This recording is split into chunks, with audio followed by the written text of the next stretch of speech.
Hey guys, and welcome back to my channel.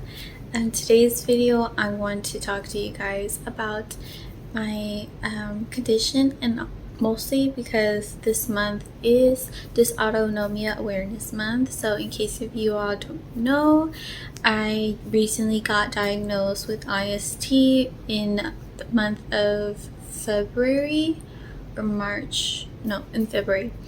I got diagnosed with IST, which is Inappropriate Sinus Tachycardia. Basically what that is when your heartbeat is higher than 90 and above. When at resting or moving around, it could go up higher. It also causes chest pains, lightheadedness, fatigue. It also causes you to have sometimes brain fog as well. At times though, I've noticed that when I do have brain fog, is also due to my other condition, which is Sjogren's syndrome. I got diagnosed with that as well, which I didn't find out till a couple months after my diagnosis with IST. So I also found that out this year, because at first they had told me I got diagnosed with lupus. And interruption, it was my sister. What was I saying? Yes. So basically my Sjogren's syndrome, they told me that at first it was lupus, and then they had to do another test, and I came again still positive for lupus, but they said they were going to do another one. I don't know how that works, so because they did so many times on my blood, because it kept popping up that I had lupus, but then they told me I had ended up having rheumatoid arthritis, but then that rheumatoid arthritis ended up becoming Sjogren's syndrome. I don't know how all that. It was like a whole roller coaster I went through every time they told me like the results of like my blood thing, but they were gonna keep trying. It was such a roller coaster, let me tell you that.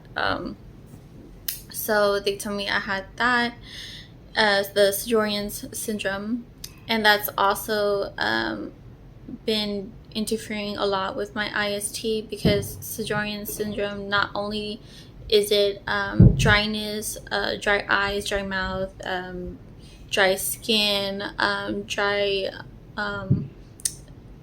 how do you say, like the lubrication in the body. Basically that's like what it is, but it also affects brain fog, fatigue as well. So it's kind of like it interferes a lot with that. So sometimes I won't know if it's my IST acting up, is it my other one, my Sjogren's. Like basically it's just it interferes both of them together for me and my part. I know with IST though, it's been very difficult. I've been passing out recently. I started passing out. My first episode I had of passing out was in I want to say August is when I passed out, and I passed out another time, and then the times though, because I've been doing some research of trying to figure out how I could prevent that, and when that happens, it's called Pre-Syncopy. So sometimes you could pass out, other times you can't. Like you feel like you want to pass out, but you don't. Whenever I feel like I want to pass out, I just like put my legs up to my chest, and I just put my head down like that, so that way the blood could flow. Or I could just put my legs up on the wall, up against the wall, and have it flow like that too. I always make sure I'm not alone, so whenever I do feel faint, I make sure that I always have someone with me at all times. Well, basically now that I've been passing out quite sometimes, I'm not by myself. Just right now I'm by myself, but not really, because I have people here in the house, right? But I've been dealing with that recently, and it's taken a toll on me, and it's been hard, really. And with dysautonomia, whether it's you have IST or any other conditions that fall into IST, which like POTS as well, it's very hard. It is very hard. It's come to a point where at times, like, I don't know, like, what's gonna happen in the future. I try to think positive, and it's so hard because, like, every day it's just like I'm constantly just so tired. And today, like, my upper back, I woke up with my upper back so sore, like it just hurts, like it feels like that. Oh, like it feels ugly. It's like ugly pain. Um, it's just, it's so tiring, really. And right now, just talking to you guys right now, it's fine because I've laid down here on my bed for the past like 10-20 minutes, and it's at 84. I don't know if you guys can see. I can't even twist my arm. Hold on. Oh, too dark. Hold on. 84. So that's good right now because I'm not moving. It's when I start moving and or just basically moving, that's when it starts to go up. And it's been going up high too, and that's because I got my medication changed, 75, because they were giving me the wrong dosage for the past couple months. So that's why I was thinking, oh, maybe that's probably why I was fainting. But ever since I got back on my dosage I'm supposed to be, which is supposed to be 75 milligrams, which I'm taking metoprolol I've been taking that kind of medication since I want to say April or March. April or March is when they started giving me, oh no, I think it was March. They started giving me that medication, I believe. So I've been on it for months with that kind, and that's because I tried a different one in July, which was lanosine. I think that's what it's called, lanosine. I took that one, and that one at first I felt really good, but then the couple days that I was taking it, I started feeling really bad. The side effects that it had, the abdominal cramping that I got on my stomach was horrible, and my body could not take it. I could not handle it. Like, and that's what I noticed too with my IST. I've been having a lot of like GI problems. Like, I've been having a lot of like stomach pains and stuff, but I don't know if it's because I've been on the medication. But it's like at times, like, I feel hungry, other times I don't, but I still gotta eat, still gotta fuel up my body. So I've been dealing with that, like my stomach problems too. But with that lanosine one was not, I don't like that one at all.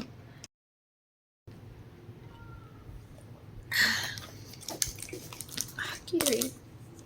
And Gatorade has been like my go-to drink.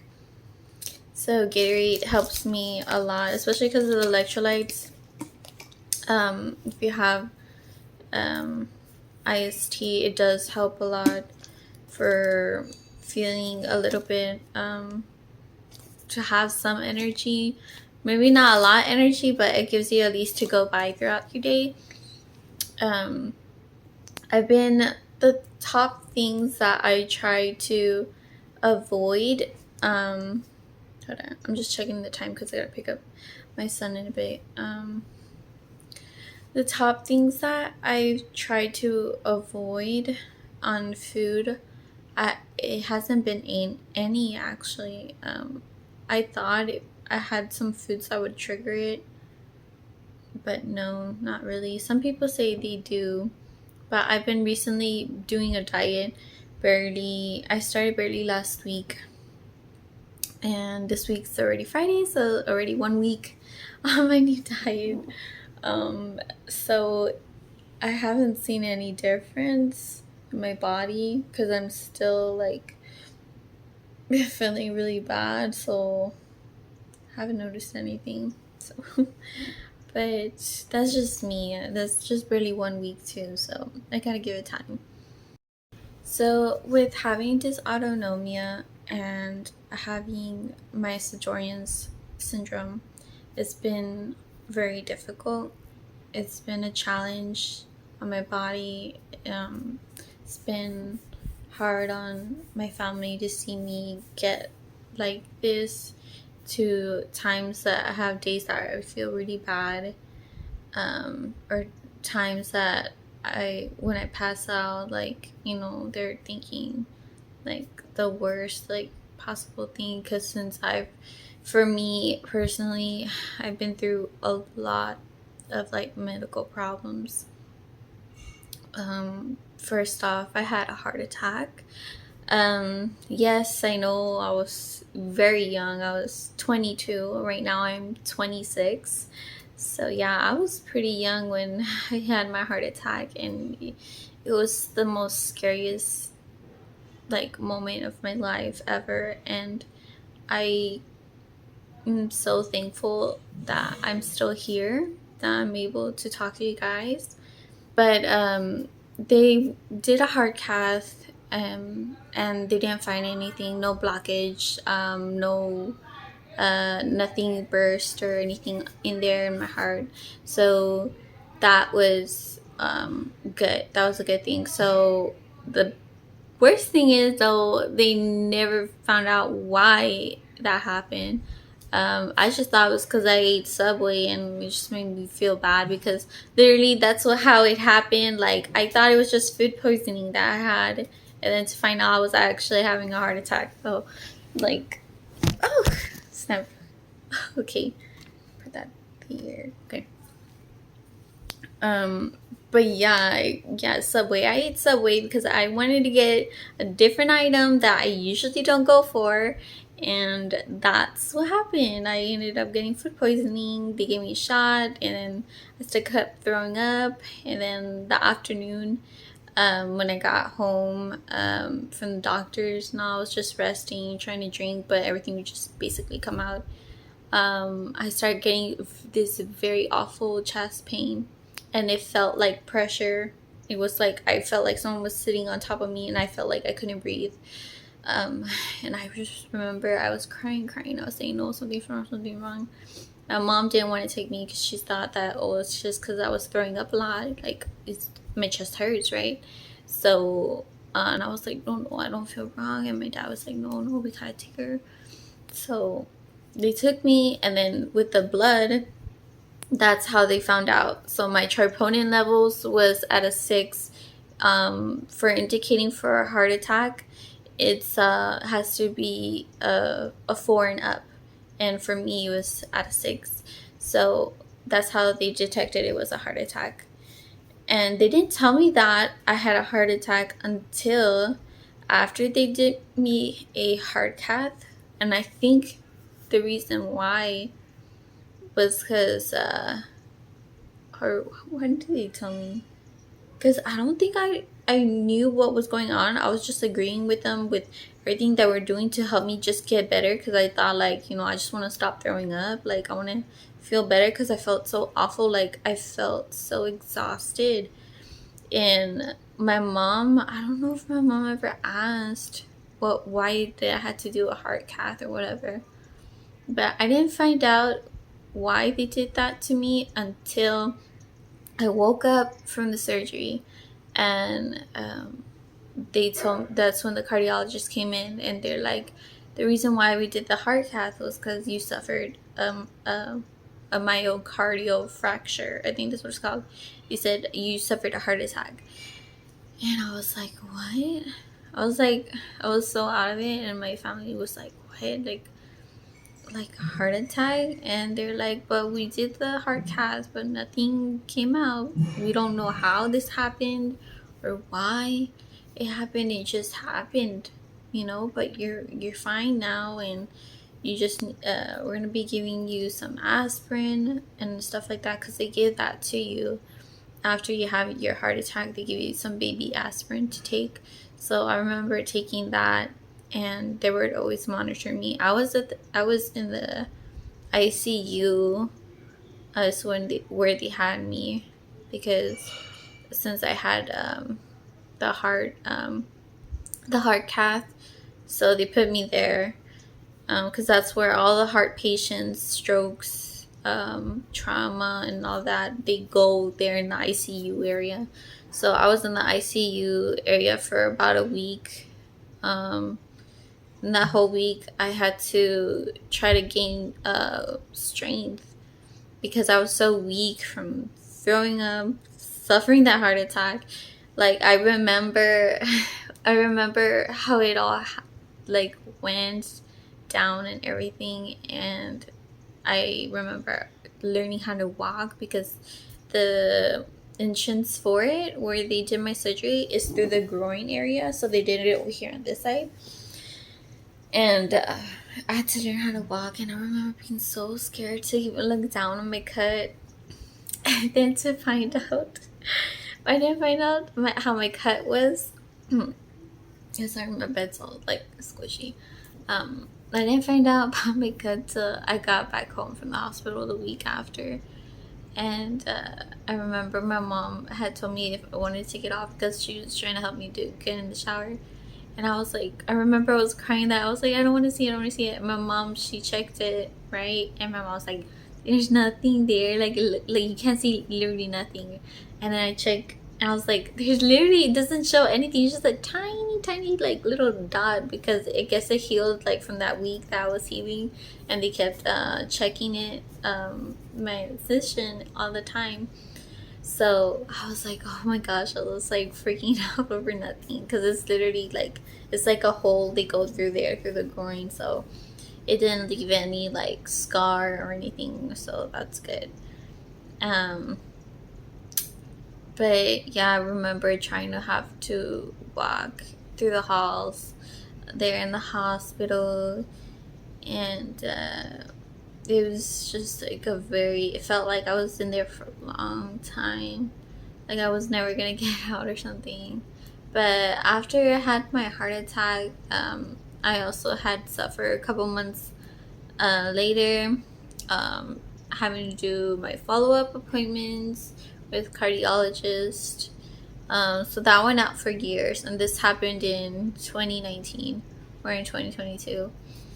But during those times, I remember they gave me this medication, and I think it was maybe that medication that caused me and just stuck with me, but I don't know. But after a couple months after my heart attack, my face, this side of my face, would get how do you say, like frozen, or kind of feel like I got a stroke or something. It was like that, like my face would be like something like this, and it would be stuck like that, and it wouldn't go away unless I took like Benadryl. So I thought maybe it was something I ate, but no, it was like they were happening like frequently, and I couldn't figure out why. Even at the doctors, I couldn't figure out why, and I thought it was just maybe the side effects of this medication the cardiologist had gave me. And but even when I got off that medication, I was still getting them frequently, every month, every couple weeks. So I don't know if it was something to do with stress or something that my face would get like that, but my face got like that when I was pregnant with my son, shortly after the end of that year, 2019, I got pregnant. And I also suffered from, I had to go to the hospital a couple of times when I was pregnant with my son, and also had to wear a heart monitor as well. I'll go ahead and put a picture on here of the heart monitor I wore when I was, I think I was 3 months pregnant, or 5 months pregnant, around there. I had to wear that. And then I also had a lot of chest pain too, and it was every time I go to the hospital, they told me it was a tachycardia episode. So I was getting tachycardia episodes the time that I was pregnant with my son, and even close to me being delivered to my son, I also suffered another one, and my face also froze again as well. I think like 2 times during my pregnancy. It's like mid-pregnancy, my face got like that, and then towards close to around the 3rd trimester, my face got like that again. So I really don't know why. I never figured out why. I still don't know why my face kept going like that. I don't know if it's stress or something. I honestly don't know, because I got it again too this year, recently, a couple months ago. I got it again. Still don't know why. Excuse me. What time is it? 4:32. Okay. Excuse me. So yeah, I suffered through that for like years, and it was just after a while. I think after I gave birth to my son, that week I gave birth to my son, I suffered a hemorrhage.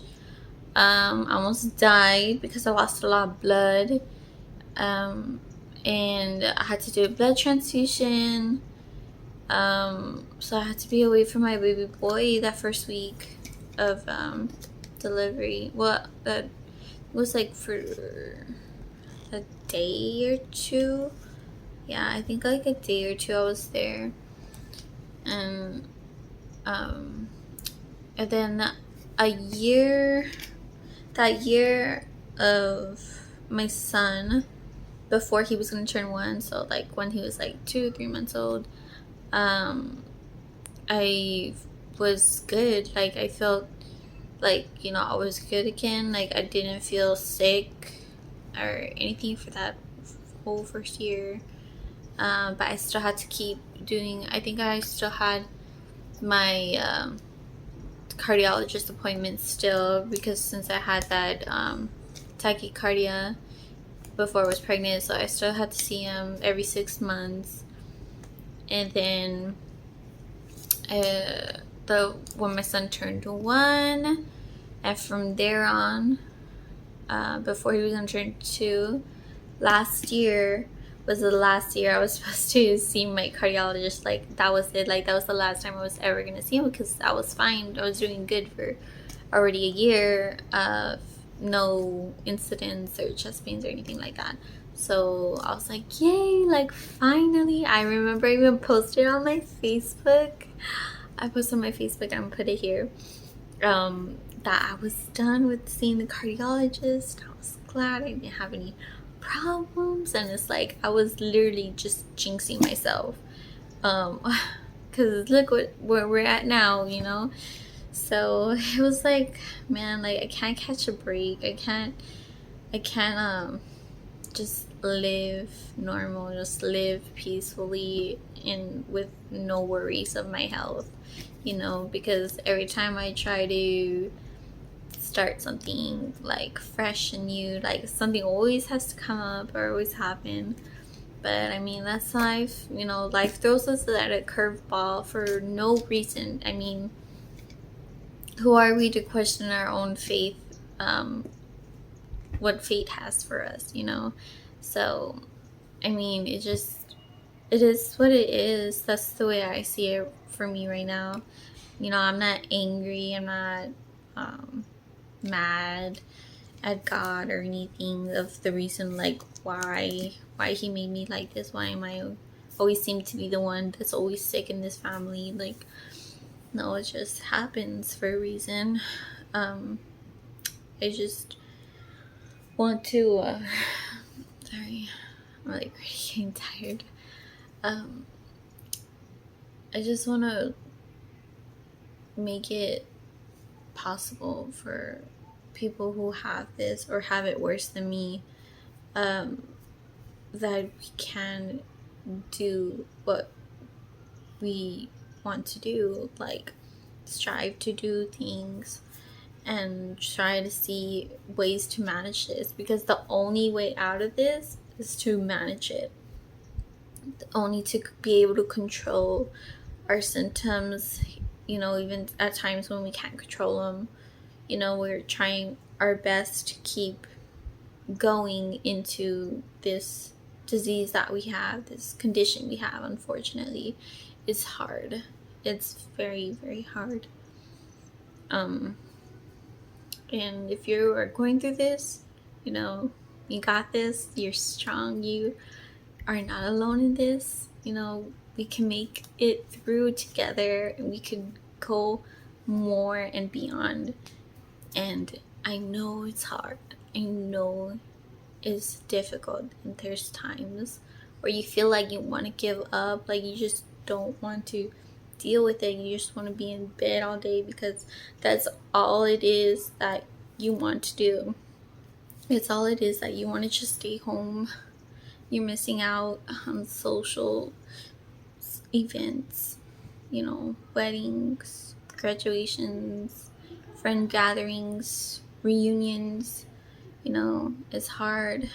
You know, my friends, they always want to hang out and everything, and it's hard for me to say no. It's hard for me to, like, even, like, I feel bad at times when I have to, like, be like, oh no, I can't because of this and that. But and really, it's like, it's more like because I really can't go out and hang with you. Like, it's hard for me to be out and about, you know.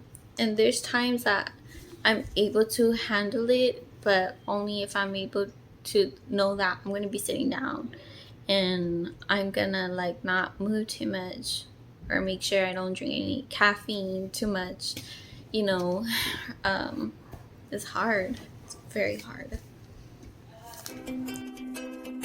Thank you so much for watching my video. Feel free to share this information to you or to someone who you know is suffering through this illness. If you want to participate in showing support, go ahead and do this 31-day photo challenge, and I'll see you guys in the next video.